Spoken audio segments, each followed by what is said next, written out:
Ay magigis na.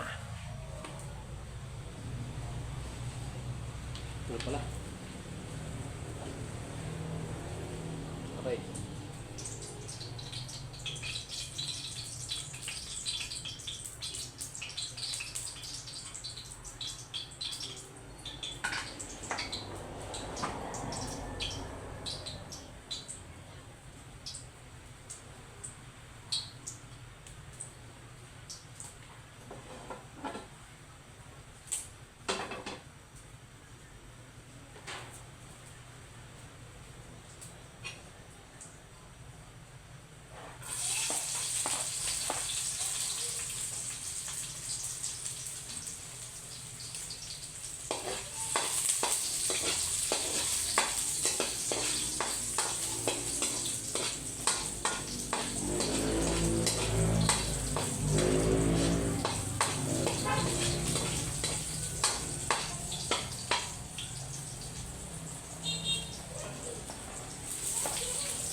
Okay.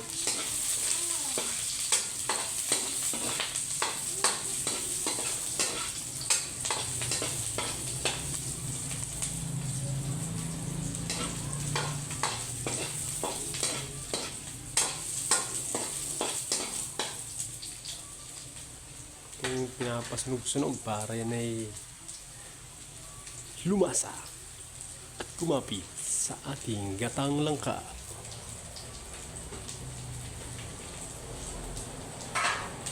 Na, ito daw. Ayan o.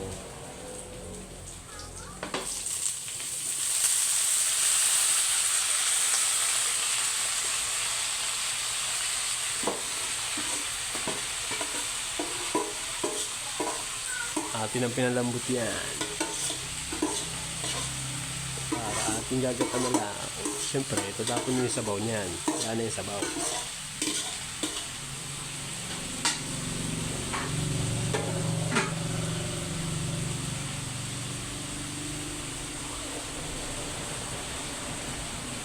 Lagyan muna natin yung paminta. Damihan natin ng paminta para masarap.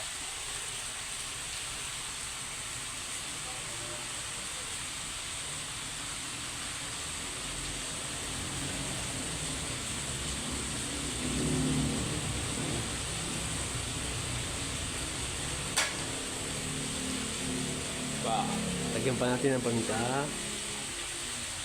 Para yummy yan.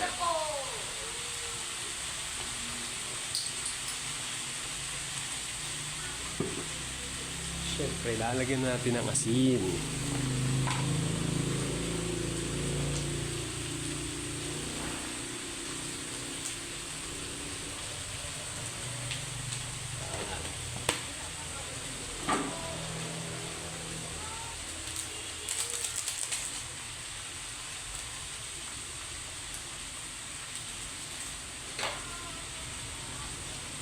Lalagyan natin ng ginisamix.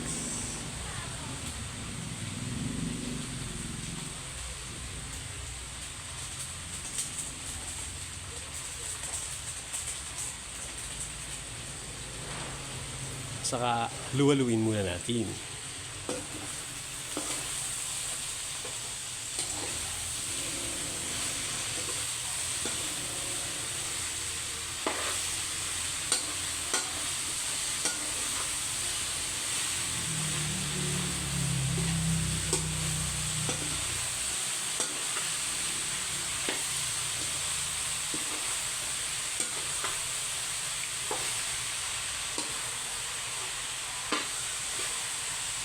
Pagka naamoy-amoy nyo na, bumabango na, yan. Pwede nyo na lagay ang gata.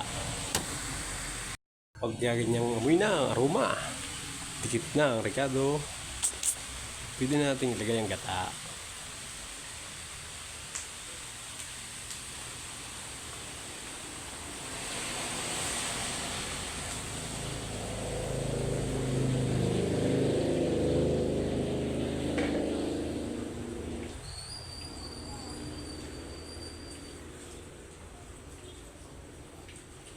Siyempre, dapat malinis ang kamay nyo bago kayo magpiga ng gata. At salamat nga pala sa nagbigay ng langka sa mag-asawa ni Kuya at si Ate Carol.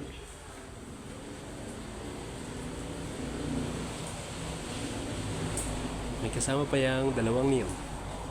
Yeah, thank you so much po. Papadalahan ko na lang po kayo kay Tessa.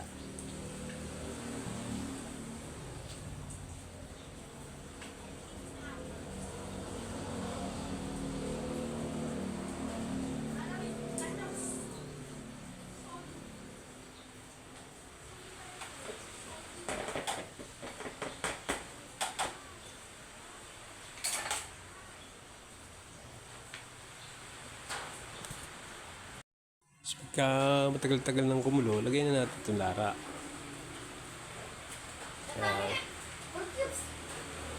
Yeah. Tapos lalagyan po natin yan ng pork cubes para mas malasa. Ito na po ang pork cubes. Tapos lagyan na po natin ng pork cubes. Pork cubes. Pork cubes.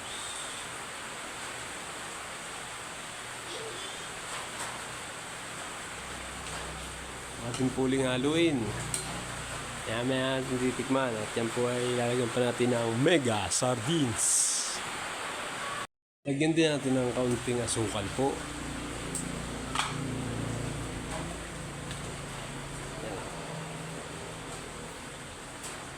Kunti lang po yan.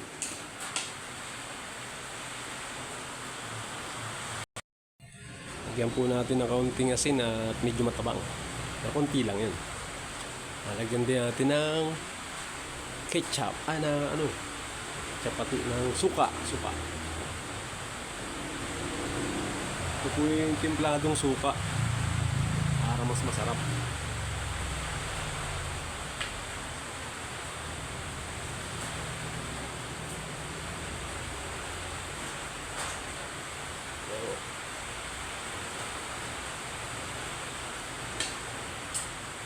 Para iwas panis po yan. Tagal mapanis.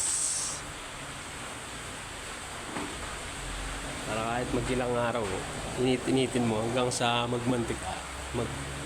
Isang naglalangis-langis, lalong sumasarap. Yan po. Templado na po yan. Yan ay sakto ng lasa. Lalagay na po natin itong sardinas. Yan.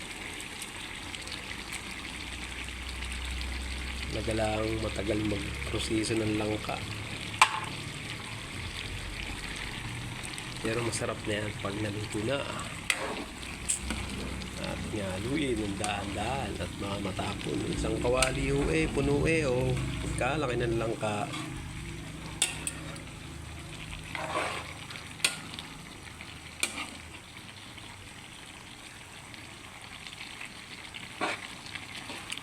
Ayaw madurog ang sardinas. Nailalasa na diyan.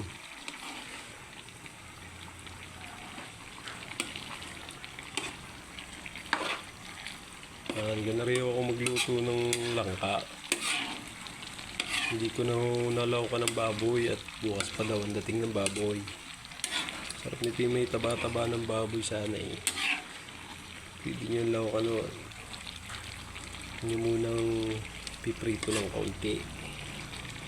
Mas masarap. Pwede nang lagyan ng tapa, kaya lang ayaw ko. Kasi mas maganda kung kinukurot lang ang tapa. Lalaw kang tinik, magkakatinik. Mas maprito tayo ng isda mamaya sa kayang tapa din eh. Yan po po ay pinapakulo po natin mas maganda. Para po yan ay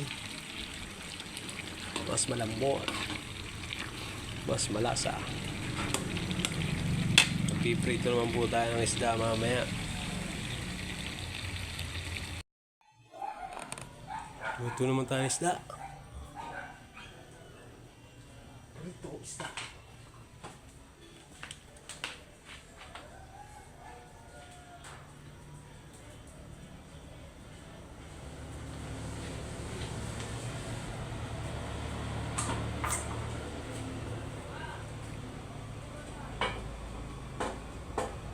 Lagyan mo natin ang mantika.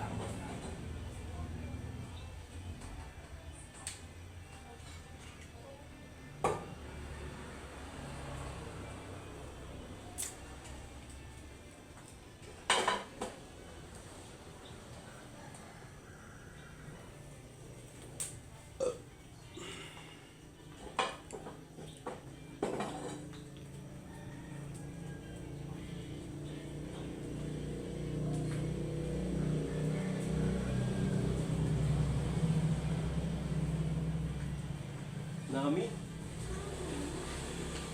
Puasa po.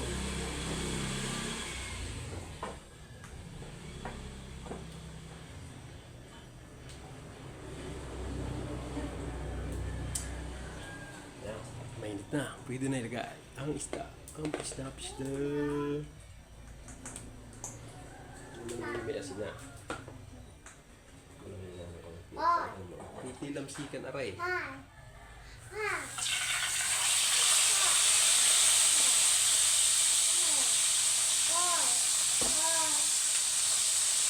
Loba, pasal.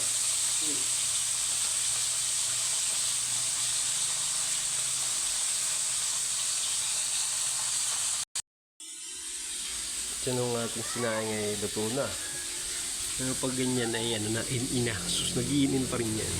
Pag ay, yan po ay ano, hindi mawawala ang init. Pagka ganyan nagka-countdown. Ano ay pataas ang bilang. Pero hindi naman po yan masusunog. Kasi yun po ay automatic naman. Para lang di mawala yung kanyang init. Kasi nilagay natin yung bahaw kagabi. Para lumambot-lambot din.